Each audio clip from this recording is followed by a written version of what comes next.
Hi, Jamie Andreas here from GuitarPrinciples.com with part 3 of Why Do I Suck at Guitar? So today we're going to talk about the fact that one of the reasons you suck at guitar is because your left hand was never properly developed. Your left hand is suffering from the 4 diseases of the left hand. 2 of the most important ones are finger squeeze, which means that when you place a left hand finger down, the other fingers come and squeeze against it. So if you try to play here at the 1st fret, your other fingers do not remain nicely in place, ready to do their job. Instead, they all crowd onto the one that's going down. And that affects you with pretty much every finger you play.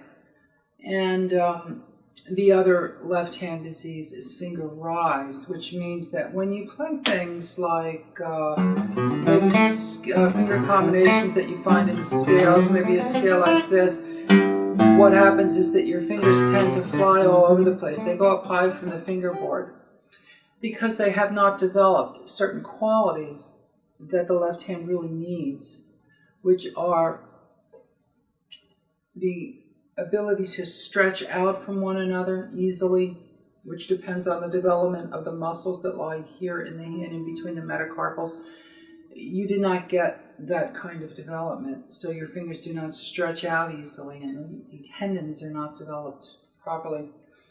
And also the ability to curl equally in toward the strings like this, so that you can have this hand position anywhere that you need it on the neck, even here, which is the hardest place to do it. Okay, your hand can't do those things because it wasn't properly developed, and that's a big part of why you suck at guitar, because playing is extremely difficult when the left hand is not developed into the tool that it needs to be. The reason it's not developed into the tool that it needs to be, as I believe I have explained in my previous 2 videos on this series, is because you did not start where you should have started on the guitar, which is up here on the neck, doing a very set, specific series of exercises that would step by step develop these qualities in the hand. You do not do those. Instead, you started down here because that's where all the teachers and all the method books will start you for no good reason, because it's the hardest place to play. So a beginner really can't help but be tense down there, and so that's the beginning of the end for proper left-hand development. This is one of the biggest things that I always fix in people's hands. If you are interested in fixing it, the best thing you can do is to get a copy of the Principles of Correct Practice for Guitar, which has a series of left-hand exercises which will get you out of this situation. You can start to get on the right track in general with realizing that your hands are not functioning the way they should, and that in fact are putting a lot of extra tension throughout the body. You can start to do that by just working a bit with this little exercise I'll give you here. And this is actually not an exercise, it's what I call a transformative application, and the Principles of Correct Practice for Guitar are full of these. Transformative applications are things that we do, not for the sake of the thing itself, but because it changes everything about our playing. It transforms the foundation of our playing. So unlike an exercise, which is where we're building a skill that we're going to directly use, these are a little more fundamental. These are things we may or may not actually do in playing, but by doing them, everything gets better. And this is simply this. All you have to do is sit with your guitar like this and very slowly raise your hand up to the guitar without extending the arm. And as you do it, you must focus on the neck and the shoulder, because they always tense up when the arm is raised. And they tense the first time you raised your hand to a guitar. You just didn't know you were supposed to pay attention to it. And so you bring your hand up like this, and then you slowly make sure your fingers are very, very light like this. And then you slowly and gently bring them all to the 6th string, touching with the middle finger first.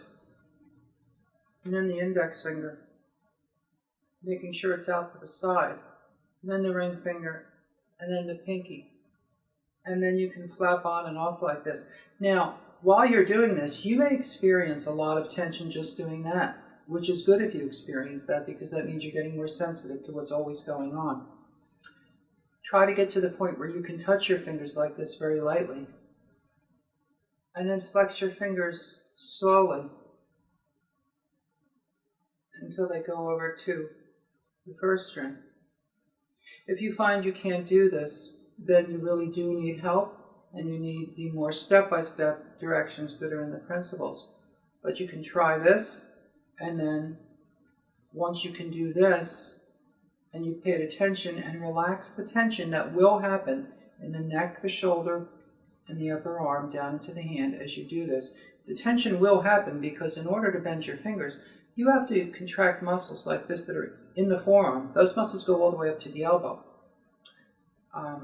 So you will feel tension. Some of that tension is necessary, although it must be relaxed into. Some of it, anything beyond the elbow, is not necessary. It needs to be relaxed. And then you can use other muscles to bring the hand down like this, very slowly. As you bring it down, pay attention to your breathing. A lot of people hold their breath when they do this. And keep relaxing the neck and the shoulder and everything else, and go as far as you can, and just see what that feels like. Now, a great thing to do is to just stop at any particular point and relax. Just relax in that position. Now, if you do this for even a couple of minutes, it'll start to change the way playing feels for you. And you will hopefully become aware of a lot of the tension that you're playing with, and hopefully you will also desire to get rid of that tension so that all your playing will be better.